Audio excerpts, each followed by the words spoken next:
Well, hello and welcome to our backyard garden here in the South Carolina upstate.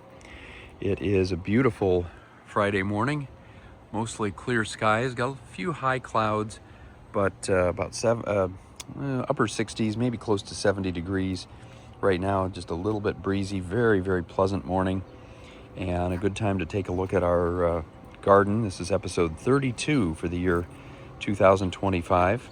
I don't know if I said it before, it's October 10th. And so we're going to get going. We'll start off with these daisies here at at the base of our hillside next to the house. These have been really blooming nicely for a couple of weeks, but this is probably the last week that we're going to see them fully in bloom. There are a few buds left, but these generally are not out for more than a day or two. So I think once this current crop is finished, that'll be about the end of the color on this plant. So maybe another week and a half, and they'll be about done. Cleome, kind of the same thing. These are just about finished up. These beautiful pink flowers have gotten really lanky and kind of strange looking, as they do every year this time. And I leave them in place long enough so that their seed pods will mature, and you can see the seed pods hanging down here. Some of them are still green and growing. They kind of look like miniature green beans, and then the others have matured and the seeds have fallen into the soil. So hopefully we'll get a lot more of those next year. Yeah, this is probably one of the last weeks. We might still have a little bit of color next week, but probably not a whole lot, unfortunately. Now, this over here is a pokeweed. It's maturing for the year. All of its berries have, I think just about all of its berries have turned from green to the dark purple, as you can see.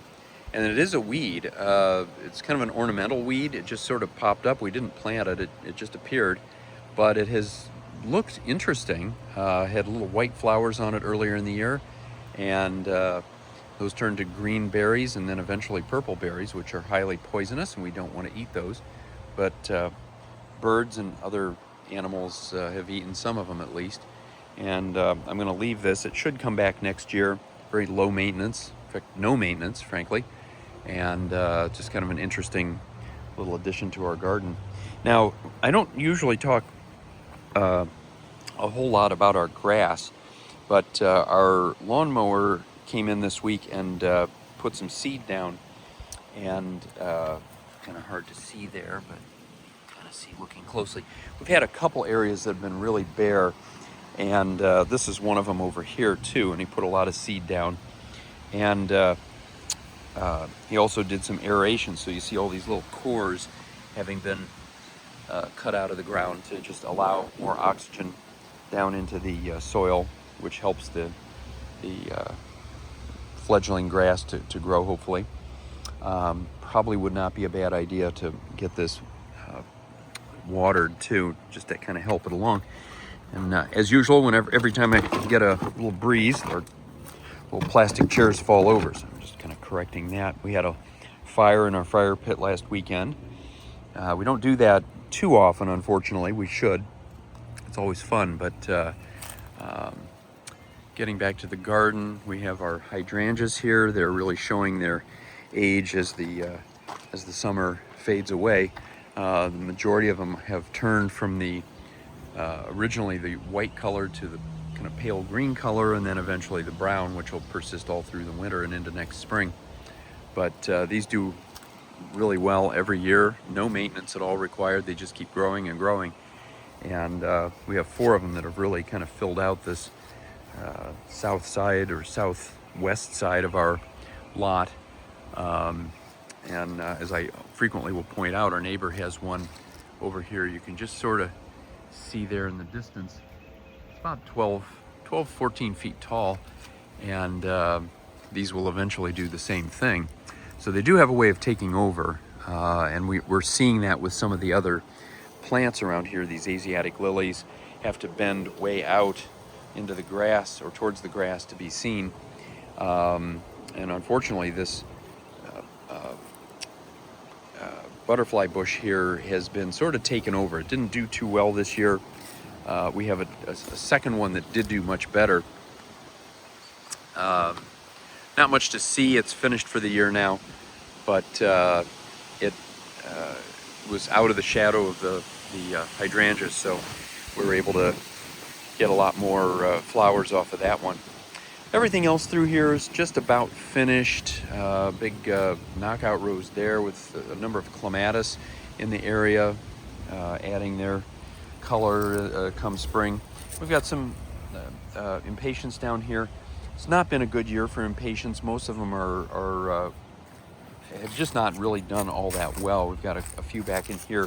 There's a handful of flowers, but not really enough to justify their existence. Now, what is justifying his existence is the azaleas here.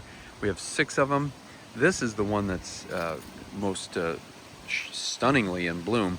It's got almost as many flowers now as it did in the spring. I'm not sure why that one has done so much better. The others have a handful of flowers, but nothing like that one. And we're still going to get a few more. I think these will continue to bloom probably for another couple of weeks yet. Some of this is going to depend on the weather, and we don't know when we'll get our first frost down here. Some years we get our first frost in mid-October. We did 2 years ago, and then last year we didn't get our first frost until December 1st. So it can make wide differences in the growing season, obviously. But down here we've got a couple hostas that are just sort of hanging on. They'll come back next year. And a little wisteria here that's struggling to survive. And then a much bigger wisteria over here.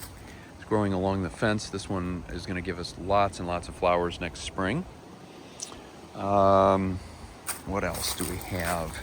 We'll come back along this way. We have, actually, I cleared this area out. It was a lot of weeds and overgrowth and dead stuff that I cleared out a few weeks back.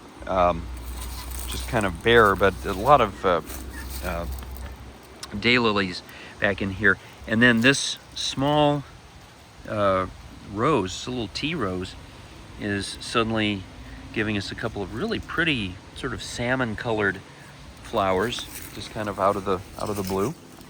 Got our lamb's ear, still doing well. It only blooms with its flowers late in the summer, but the leaves themselves continue to stay green most of the year, which is kind of neat.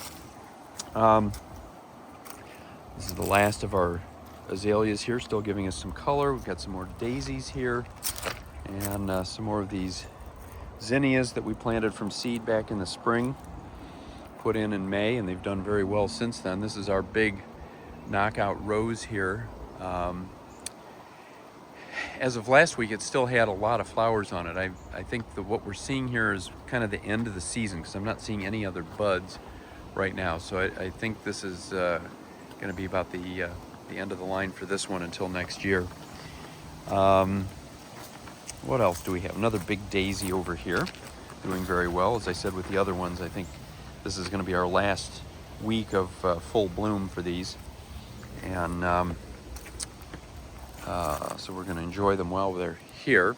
Got a big camellia here. This will bloom in anywhere from, depending on the weather, anywhere from late January through mid-March. Last year it was finishing up in mid-March, so it'll have big red flowers. This particular shrub has done extremely well. We have 3 of them, one over on the other side of the trellis, and then one back in this area.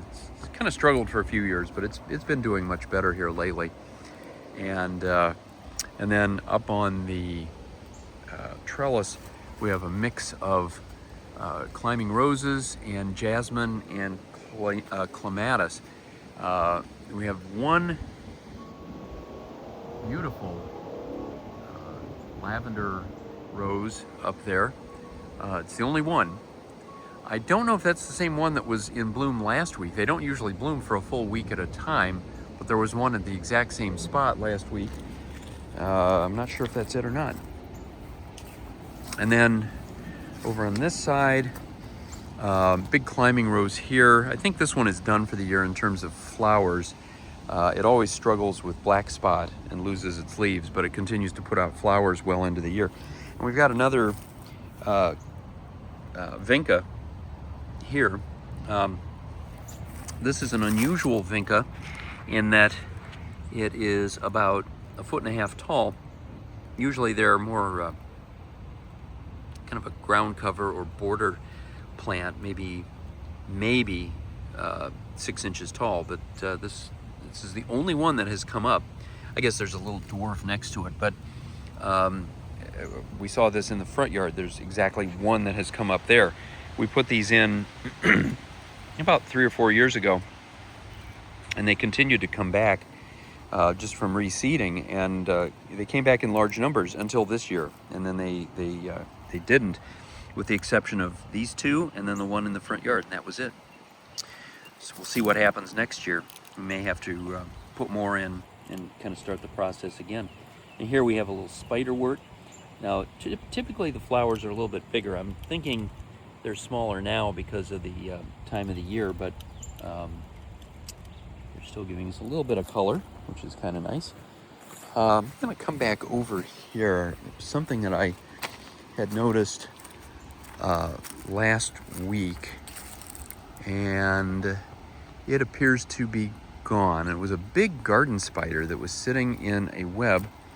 I'm not a big fan of spiders, as any of you who watch these videos are probably aware, but garden spiders fascinate me. They get to be very large by the end of the year, sometimes 4 or 5 inches in width, and they'll just sit in their webs and wait for little bugs to come along. They're not dangerous, they're not poisonous or anything else. I'd rather not have one crawling on me, but at the same time they're very pretty with their yellow and black markings. And this one appears to, either he's died, or as they tend to do at the end of the year, or he's gone somewhere else. I got some little wildflowers here. I've said many times, we don't know the name of this, but we put it in a few years ago, and neither my wife nor I can remember the name, but it's a pretty little thing, and it blooms several times during the year. Another tea rose back in here. This was fully in bloom last week, but it's done. I don't see any other buds on it, so I think we're at the end of the line there for the year. And then we got another camellia here, and you can see some of these buds that'll give us flowers over the winter, late winter, in a few months. I forgot, we actually have 4 of them. I was thinking we only had 3, but we have one over here and then one right here. Another daisy. This one's almost finished up. There's a few flowers on it, a couple buds that are left, but probably we're about at the last week or so of this. Now, I've chopped a lot of stuff back since the last video. Things were kind of the garden in general was just really overgrown. So I cut this butterfly bush back, and you can kind of see what it's doing. It's finished for the year. No more color to be had. What is not finished for the year, though, is this climbing rose, and I've seen a few flowers here and there. This is probably the closest view I've got of them. Very fragrant and covered with these tiny little pink flowers. We have 4 of these in the backyard, and each one of them is putting out hundreds, if not thousands, of these flowers through the year, and they'll continue to flower off and on into early November. And so they're very low maintenance. You just have to kind of cut them back every so often, but they've done very, very well. And over here, not much to really show. I've cut back some of the weeds in this area, so it's not quite so dense. And then we have our big wisteria here, growing way too much up into the tree there, the weeping cherry. And I really should get over there. I keep talking about it and I keep not doing it. I don't want it to take over that that tree. So maybe after it blooms next year, I'll chop down some of those branches. And as we come down into the terrace area here, I've chopped a lot of this back. This was very heavily weeded and a lot of overgrowth on the tree. So I got that looking a little bit better. These are canna, they're all done for the year. No more blooms, but they're still green for a while. I'm gonna try to do a little bit better job of clearing this area out and maybe putting some better soil in.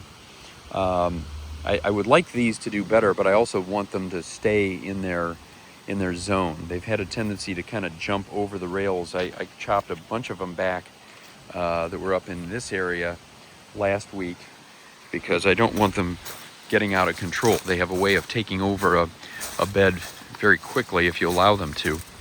A lot of things in South Carolina do that, unfortunately. We've had that, and again, this is a good example. These are all canna that I've cut back now twice just in the last few weeks, and they just come right back up. So I'm going to have to come up with something a little more thorough to keep these under control. Right behind those are Virginia creeper with the red vines, and those have a way of taking over as well. So do the jasmine, so do a lot of things, unfortunately, down this way. Holly, we've had problems with holly taking over. So you just have to be aggressive and keep a close watch out and don't let the plants get out of control. And I really need to do that probably 3 or 4 times a year instead of once or twice a year in this bed. Otherwise, as I found out about a month ago when I cleared out this bed, there were maple trees, sizable maple trees growing in here, canna, all kinds of things, and it was getting in the way of the daylilies, which is what we really wanted in here more than anything, and irises as well. And you see a bunch of iris tubers here, so hopefully these will give us some nice flowers next year. But if you were watching any of our videos last spring, this area is just covered with jasmine flowers and clematis and climbing roses come mid or late spring and early summer. So it's worth coming back next spring to see what that looks like. We'll come back through the trellis and head back up towards the house and finish this video up. Now the last couple of weeks, we're going to see what we have here, but we have seen some flowers on these tea olives. Yeah, we still have some flowers. These usually bloom in the spring, but in this case we're getting them twice in the year, which is nice.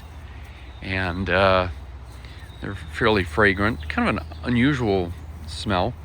We've got 8 of these tea olives, just kind of making a nice little border for our yard. This one has struggled for years, but it's finally, I think, made a decision to try to live and thrive. So it's a little smaller than its siblings, but it's doing okay. I think in the next couple of years it should play catch up with the others. Now over here, got a few roses that have come back out. I kind of thought these would be done by now, but we're getting a few. I think these probably peaked during the week. We've got a really nice one here. These are very, very fragrant. Beautiful smell on these. And so this is probably going to be the last batch that we have this fall. We've got some white ones, yellow ones back in here. I think they're all pretty much done. Now this white one is getting ready to bloom. It'll probably bloom in another couple of days, and a few other buds. So we'll get a few more flowers on these before the end of the year. But what else do we have in here? Daylilies, of course, they're all long since finished. We got some strawberries on the ground. These have just sort of taken over, and you can kind of see back in there we actually have a strawberry. We've got some marigolds that are doing really well, very low maintenance, and they've put out a lot of flowers this summer. I think some of the seeds just managed to wash down from the porch earlier this year. So we didn't have to do anything. They just showed up, and they've done very, very well. We've got our tomatoes back in here. Several more have ripened since last week. I picked a few during our video last time, and these are grape tomatoes. They look pretty good. Kind of odd shaped, but they still taste pretty good. And I got a couple more over here that are ready to be picked. So we'll take care of that. And we've got a cherry tomato, a very large cherry tomato over here that's ready to be picked as well. There we go. Looks really good. Looks good enough to eat. Back over here, we've got some calla lilies, not to be confused with canna. These are lilies, give us absolutely beautiful flowers in the spring. These have done very well. We put about 8 or 9 in about 3 years ago, and they've done very well. So they should come back next year. We've got a couple lilacs here that are kind of, obviously they're done for the year, so we're gonna wait for those to come back in the spring. When we bought them, it said that they bloom twice a year, but they really have not, unfortunately. But that's okay. Daylilies along here, and another one of these climbing roses. One of the things, I've pointed this out a couple times, we've got a good example of it here. When they first open up on any given branch, they tend to put out these long branches that have lots of flowers on them. And on any given branch, you have both light and dark pink. And you don't necessarily notice it, because once they've gotten exposed to the sun, they bleach out and they all look pretty light pink. But as they're being put out, you have 2 different types. And I assume that's just something that's been bred into them. Again, they continue to flower. I've cut them back a little bit because they were completely out of control here. In fact, this one you can kind of see it's sticking a good 3 feet out into the yard. So that's one that needs to be cut back. That's what I want to do a better job of in 2026. Another challenge that we're going to have is that our intention, if things work out, is to actually rebuild our deck and extend it out a little bit. So a lot of this area will be covered up, and we're going to need to put some supports in and do some digging through here, because we want to put a hot tub up there, and that's going to add about 6,000 pounds of weight. And so there's going to be some significant digging and engineering going on. So I'm going to have to take some of these plants out, and we'll have to see how everything does after they get moved. So that'll be an interesting thing to watch moving forward into 2026. Looking forward to the year. We got a tomato back in here. I think I showed that before. Hostas over here are about finished. And I think that's about it for this week.